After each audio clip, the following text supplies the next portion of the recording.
Hello दोस्तों, एक बार फिर से आप सभी का स्वागत है हमारे यूट्यूब चैनल में। आज हम लोग दिल्ली सल्तनत का अगला भाग लाए हैं। आपको इसके पहले वीडियो में बता दिया गया है कि दिल्ली सल्तनत में जो थे 5 वंश थे। 5 वंश कौन कौन से थे? सबसे पहले गुलाम वंश था, आपको बताया गया। दूसरा खिलजी वंश बताया गया। तीसरा तुगलक वंश बताया गया। चौथा सैयद वंश बताया गया। और जो पांचवा होता है आखिरी, आपको जो बताया गया था, लोधी वंश था। ये 5 वंश आपको बताए गए थे। इन पांचों वंशों में आपको अभी तक गुलाम वंश या मामलुक वंश के बारे में संपूर्ण जानकारी दे दी गई है। या आप कह सकते हैं कि गुलाम वंश से संबंधित जितने भी शासक रहे होंगे, और जो गुलाम वंश में 3 उपवंश थे, कुतुबी वंश, शमसी वंश और बलबनी वंश, इनके संस्थापक भी बता दिए गए हैं आपको। साथ ही साथ इन संस्थापकों के अलावा आपको इन उपशास या उपवंशों में जितने जितने शासक थे, उन सबके नाम और उनका कार्यकाल भी बता दिए गए हैं। आज जो हम लोग का अगला वीडियो है, इसमें हम लोग बताएंगे खिलजी वंश। आखिर खिलजी वंश का कार्यकाल कब से कब तक था, इस खिलजी वंश के संस्थापक कौन थे, एवं साथ ही साथ इस खिलजी वंश में कितने शासक ने या कितने राजाओं ने शासन किया था, इन सब के बारे में देखेंगे। चलिए शुरू करते हैं। आज के दिल्ली सल्तनत के अंतर्गत दिल्ली सल्तनत के जो 5 वंश थे, उन पांचों वंश, उस 5 वंश में एक वंश को हम लोग कंप्लीट करते हैं। दूसरे वंश आज जो है खिलजी वंश देखेंगे। खिलजी वंश, खिलजी वंश या खलजी वंश कहा जाता है। किसी किसी किताब में आपको खिलजी के स्थान पे खलजी शब्द लिखा रहेगा, खलजी। आप इसको देख के भयभीत ना हो या संशय ना हो कि ये दूसरा वंश है। दोनों एक ही हैं। खलजी वंश या खिलजी वंश कहा जाए तो दोनों एक ही हैं। खिलजी वंश एवं खलजी वंश का देखा जाए तो कार्यकाल जो है, इनका कार्यकाल होता है 1290 से लेके 1320 तक। कितना? 1290 से लेके 1320 के बीच खिलजी वंश या खलजी वंश का शासनकाल होता है। देखा जाए तो ये दिल्ली सल्तनत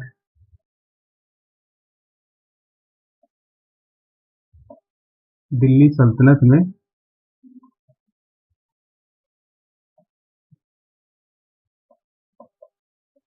सबसे कम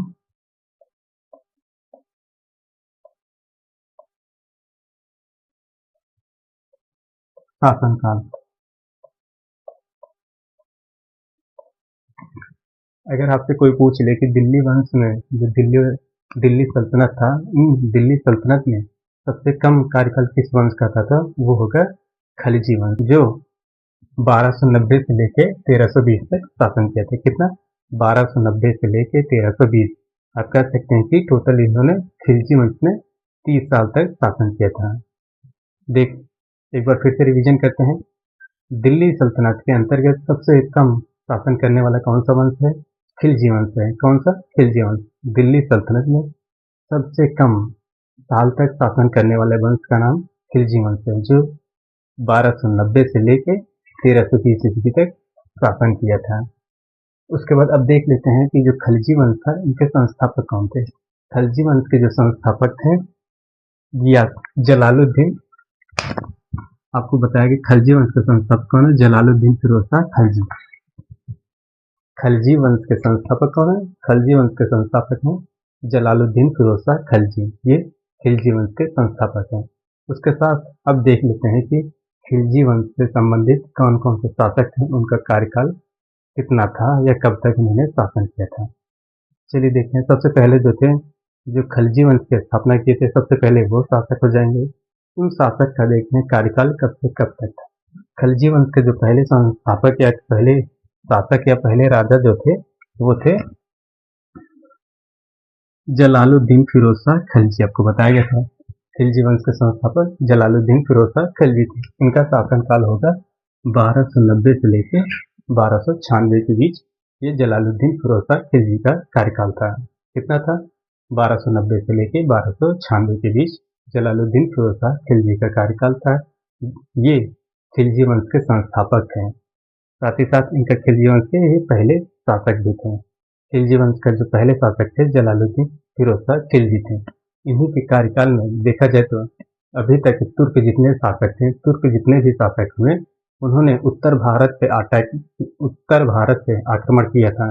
अभी तक इनके पहले एक भी तुर्क शासक दक्षिण भारत में आक्रमण नहीं किया था, या दक्षिण भारतीय राज्यों पर आक्रमण नहीं किया था। लेकिन फिरोज शाह खिलजी के कार्यकाल में जलालुद्दीन फिरोज शाह खिलजी के कार्यकाल में सबसे पहला तुर्कों का दक्षिण भारत में आक्रमण होता है, या आप कह सकते हैं प्रवेश होता है। ये प्रवेश, या कह सकते हैं कि दक्षिण भारत में आक्रमण करने वाला पहला तुर्क शासक कौन थे? खिलजी वंश के अंतर्गत जलालुद्दीन फिरोज शाह खिलजी के कार्यकाल में अलाउद्दीन खिलजी ने आक्रमण किया था। तुर्कों का दक्षिण भारत में प्रवेश खिलजी वंश के कार्यकाल में हुआ था। ये आपकी एक जानकारी। और दूसरे जो यहाँ के शासक थे अलाउद्दीन खिलजी, जिनका कार्यकाल कब था? खिलजी वंश के जो दूसरे शासक थे अलाउद्दीन खिलजी, जिनका कार्यकाल कितना था? 1296 से लेके 1316 ईस्वी तक था। इनका कार्यकाल कब से कब तक था? 1296 से लेके 1316 तक था। इनके बचपन का नाम था अली गुरसाब। क्या नाम है इनका बचपन का नाम? अली गुरसाब, अली गुरसप्पाब कहते हैं, कहीं अली गुरसाब लिखा गया है, देख लीजिएगा, दोनों एक रहेगा। इनके बचपन का क्या नाम था? अली गुरसाब या अली गुरसप्पा कह सकते हैं। अलाउद्दीन खिलजी के बचपन का कार्यकाल था, यह बचपन का नाम था। अलाउद्दीन खिलजी के बचपन का क्या नाम था? अली गुरसाब, जिनका कार्यकाल कब था? इनका कार्यकाल था 1296 से लेके 1316 ईस्वी के बीच इनका कार्यकाल था। और ये देखा जाए खिलजी वंश के सबसे शक्तिशाली शासकों में, और इनका कार्य देखा जाए तो इनका कार्य बहुत ही बेहतरीन और अपने प्रजा के हित में था। जैसे आपको कुछ बता दिया जाए, जैसे इनके साम्राज्य में सैन्य शक्ति का प्रबंधन किया गया था, और इनके शासनकाल में देखा जाए सैन्य व्यवस्था हो गई, बाजार व्यवस्था हो गई, भूमि सुधार हो गया, ऐसे अनेक महत्वपूर्ण कार्य किए गए थे जो इनके प्रजा के हित में थे। शासनकाल में देखा जाए तो बाजार व्यवस्था, सैन्य व्यवस्था, ये सबसे महत्वपूर्ण कार्य थे जो अलाउद्दीन खिलजी थे। अलाउद्दीन खिलजी का कार्यकाल कब से कब था? अलाउद्दीन खिलजी का कार्यकाल 1296 से लेकर 1316 ईस्वी का था, और इनके बचपन का नाम था अली गुरसाब। ये था अलाउद्दीन खिलजी। इसके बाद आते हैं तीसरा जो शासक होते हैं कुतुबुद्दीन मुबारक शाह खिलजी। तीसरे शासक कौन होते हैं? कुतुबुद्दीन मुबारक शाह खिलजी। इनका शासनकाल होता है 1316 से लेके 1320 ईस्वी। कितना होता है? 1316 से लेके 1320 ईस्वी। तीसरे शासक कौन थे? अलाउद्दीन मुबारक शाह खिलजी। तीसरे शासक कौन होते हैं? अलाउद्दीन मुबारक शाह खिलजी। इनका शासनकाल होता है 1316 से लेके 1320 ईस्वी तक। जो आखिरी शासक आते हैं, ये खिलजी वंश का जो पतन हो रहा था उस समय जो खिलजी वंश के शासक थे नासिरुद्दीन खुसरो शाह। नासिरुद्दीन खुसरो शाह ये थे। इनका शासनकाल था 15 अप्रैल से लेके 7 सितंबर 1320 ईस्वी तक था। कितना था? 15 अप्रैल से लेके 7 सितंबर 1320 ईस्वी के बीच नासिरुद्दीन खुसरो शाह का शासनकाल था। ये देखा जाए तो जो हिंदू धर्म से इस्लाम धर्म को परिवर्तित होने वाले शासक ये थे। हिंदू धर्म से परिवर्तित होकर इस्लाम धर्म इन्होंने स्वीकार किया था। इस प्रकार ये खिलजी वंश था। एक बार रिवीजन कर लेते हैं, देखते हैं खिलजी वंश का शासनकाल कब से कब तक था? 1290 से लेकर 1320 ईस्वी तक था। देखा जाए तो ये दिल्ली सल्तनत के सबसे कम कार्यकाल अगर किसी वंश का था तो वह खिलजी वंश था। खिलजी वंश के संस्थापक कौन थे? ये जलालुद्दीन फिरोज शाह खिलजी थे। ये खिलजी वंश के संस्थापक थे। खिलजी वंश के संस्थापक होने के साथ साथ ये खिलजी वंश के प्रथम शासक या पहले राजा हुए जलालुद्दीन फिरोज शाह खिलजी। इनका कार्यकाल कब से कब था?